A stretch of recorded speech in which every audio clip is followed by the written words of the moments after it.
We are a CNC manufacturer in the south of Germany located. All of our parts are made in Germany, so we are very focused on automotive sectors, aviation sectors, and what we are doing is completely the 5-axis routing systems what we have in our program. What we can see here is a 5-axis machine, which is a very unique machine on the CNC market.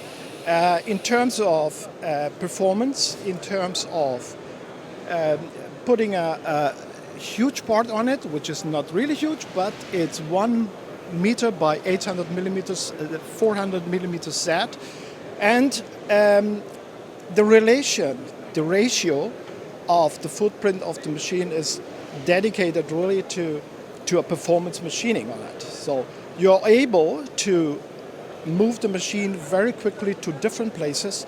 The installation time is really short, so 1.5 days, so we can install that machine wherever you want to install it there. We have also spindle units which are having also a ATC, which is an automatic tool changer on it.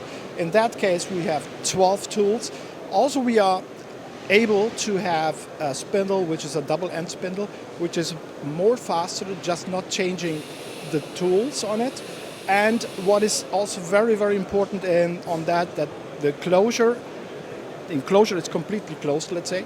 So every dust is on in the machine, and we are putting all the chips away to different conveyors that we have here, and it's very dedicated to carbon fiber machining small parts.